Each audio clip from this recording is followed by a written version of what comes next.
Tem uma outra informação: o fácil acesso e a alta na compra de armas de gel fez com que a Polícia Militar de São Paulo emitisse um alerta sobre os riscos do uso desse equipamento.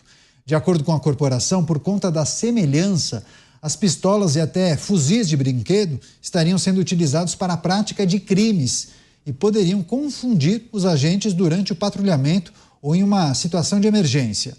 Na última terça-feira, por exemplo, um grupo de 18 pessoas, incluindo 6 menores de idade, foram detidos e 10 armas que disparam bolas de gel foram apreendidas pela polícia após uma confusão na zona sul de São Paulo. De acordo com a Secretaria de Segurança Pública, os agentes foram acionados para dispersar uma briga generalizada que acontecia no local. E ao notarem a aproximação das viaturas, algumas pessoas desse grupo apontaram a arma para os agentes e tentaram fugir, mas acabaram presos. As pessoas que nos acompanham por imagens observam justamente esses dispositivos, essas armas que disparam essas bolas de gel. Delegado Palumbo, vou aproveitar o senhor que conversa muito com os policiais e sabe exatamente o que acontece nas principais cidades do país. Queria que explicasse, essa arma é utilizada para quê no dia a dia e qual é o uso que algumas pessoas têm feito desse tipo de arma? Algumas são coloridas, né? Parecem armas de brinquedo, mas outras não. São todas pretas e parecem, de fato, armas de verdade, né, delegado? Caniato, eles pintam essas armas com spray em preto e você não consegue ter a mínima noção se é de verdade ou não. Se um indivíduo aí com uma arma dessa, pintada de preto, apontar para mim, eu vou dar um tiro no peito dele, eu não vou pensar 2 vezes. Eu não estou aqui para morrer e para ficar sendo velado por conta de um vagabundo que atentou contra a minha vida. Eu me lembro quando eu estava na divisão de operações especiais, um policial da minha equipe, aliás, um brilhante policial chamado Tadashi, ele atirou num indivíduo, num bandido que estava com uma arma de plástico, mas era uma réplica perfeita de uma Glock, né? E o meu diretor me ligou na hora e falou assim, apresenta na corregedoria. Eu falei, não vou apresentar na corregedoria, eu vou apresentar no DEIC. Ele não fez nada de errado, e apresentei no DEIC, né? Depois é claro que eu sofri uma sanção por isso, e ele ainda me proibiu de falar com a imprensa. O que eu fiz? Eu reuni toda a imprensa e dei uma entrevista falando, se fosse eu, faria a mesma coisa. Eu não posso colocar o meu policial na fogueira. Isso aí é um absurdo. E vocês pasmem. Se um indivíduo é pego com simulacro de arma de fogo, um monte de passagem, ele é conduzido até a delegacia, faz um BO de apreensão de objeto e nada acontece. Ah, mas delegado Palumbo, José Medeiros, por que vocês não mudam ainda? É isso aí na legislação. Porque todas as vezes que a gente tenta colocar um aumento de pena, retirar benefícios de preço, vem lá os mesmos partidos orientando os seus deputados a votarem não. Então a gente fica numa guerra, né? Eu por mim, eu acabava com todos os benefícios de preço. Você quer passar o Natal, o Réveillon, o Dia das Mães, Dia dos Pais, caso não cometa crime. Você pegou 30 anos de cadeia, tu vai ficar 30 anos de cadeia. Não vai ter mais regalia nenhuma, não. Mas aqui no Brasil, infelizmente, por conta de muitos deputados que acabam passando a mão na cabeça de vagabundo, aqui virou o paraíso dos criminosos. Mota, agora tem arma de plástico que acaba confundindo, inclusive, as forças policiais. Segundo o delegado Palumbo, a bandidagem chega a passar spray preto nessas armas que parecem. Na verdade, o desenho é como se fosse uma arma de verdade, mas aí, certamente, com aquela pintura preta, fica idêntica a uma de verdade, né, Mota?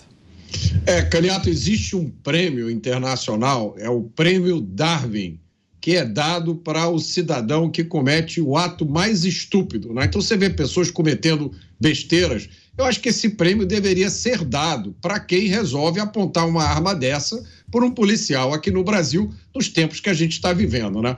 O que o delegado Palumbo falou é realidade, eu acho que em qualquer lugar do mundo. Eu não me lembro exatamente os detalhes do caso, mas eu me lembro muito bem de um garoto numa praça, eu acho que foi na Flórida, salvo engano, a polícia foi chamada. Quando a polícia chegou na praça, o garoto apontou uma arma para a polícia.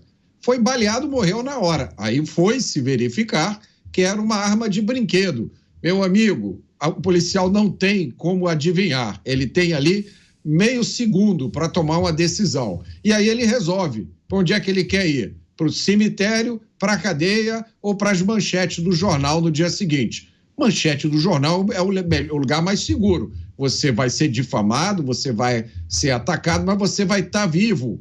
Isso é a coisa mais importante. Infelizmente, essas narrativas são criadas por pessoas sem qualquer experiência policial e que não se dão ao trabalho de tentar entender. E aí tem um caso muito curioso, Caniato. Eu esqueci agora o nome de um professor, mas tem uma história, depois eu volto com os detalhes. Um professor americano que tinha o hábito, eu acho que ele é professor de direito, e tinha o hábito de repetir essas narrativas, né, contra a polícia, que a polícia mata pobres e coisa e tal, até que um dia ele resolveu, um sujeito honesto, passar um dia como policial.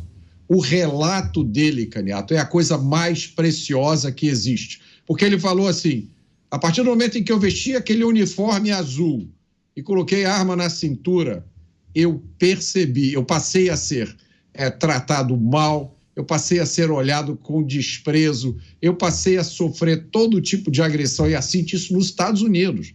Depois de trabalhar um dia inteiro como policial, ele mudou completamente a visão dele.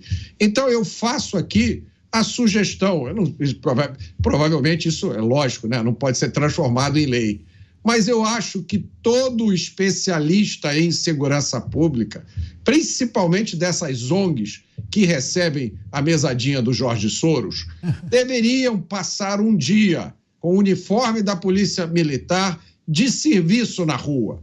Aí, depois que passarem por esse dia, a Polícia Militar dá lá uma carteirinha e o sujeito está autorizado a falar sobre segurança pública.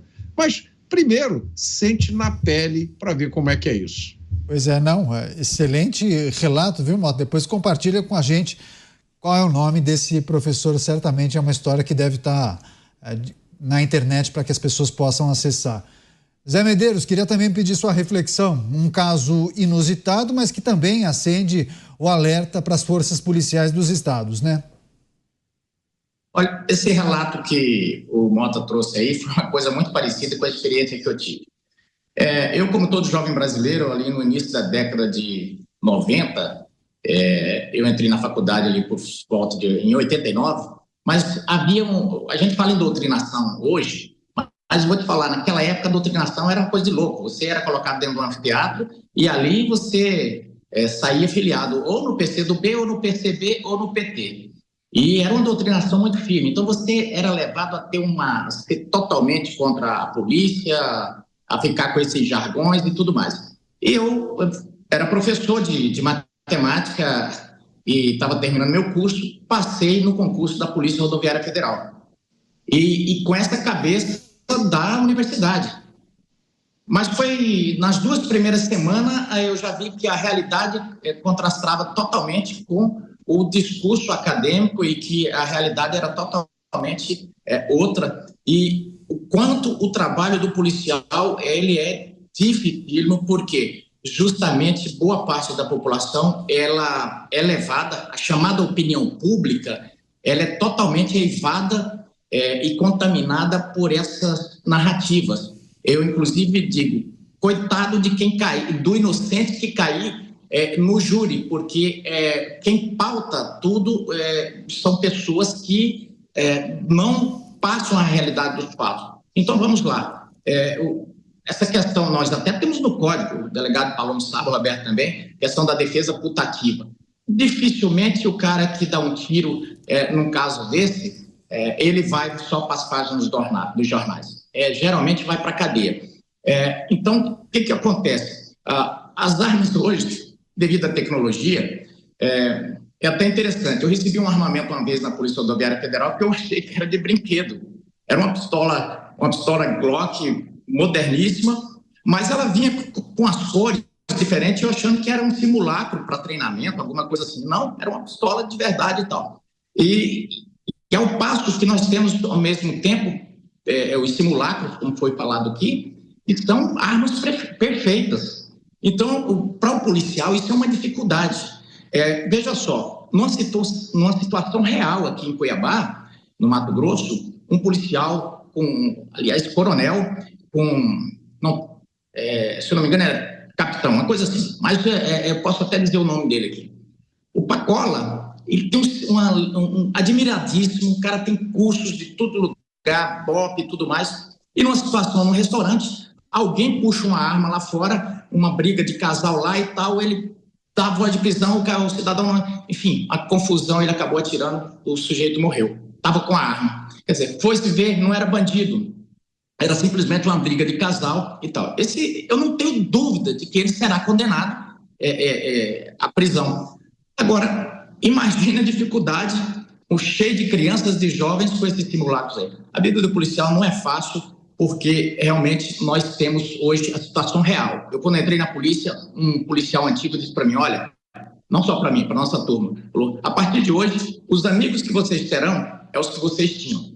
E quem vai gostar de vocês só são esses amigos e os seus parentes. O resto da população vai lhe odiar. E quando pedir um lanche, fica olhando como é que está fazendo, porque pode ser que ele venha cheio de cuspe. Olha, daqui a pouco vários assuntos importantes, vamos trazer também as análises dos nossos comentaristas, é super rápido o intervalo, em 1 minuto e meio, fica por aí, a gente conta com você. Estamos de volta com o programa Os Pingos nos Is, trazendo as informações importantes do dia, sempre com as análises dos nossos comentaristas, Roberto Mota, deputado federal José Medeiros e também o delegado Palumbo.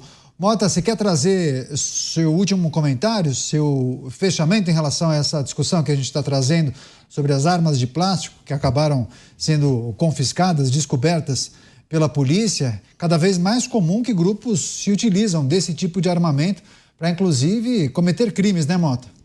Isso, Caniato. Eu queria só acrescentar aqui que eu descobri agora, achei aqui o nome daquele professor que se tornou policial. Eu quero corrigir, eu falei que tinha sido apenas um dia, na verdade, ele trabalhou por 6 meses como policial, esse é o nome dele, é Dr. George Kirkham, é o professor que se tornou um policial. Ele trabalhou por 6 meses como policial, em tempo integral, e depois, ao longo da carreira dele, continuou a trabalhar como policial em tempo parcial. Nos Estados Unidos tem isso, aí está a fotografia dele com o seu uniforme de policial. É isso, registro feito.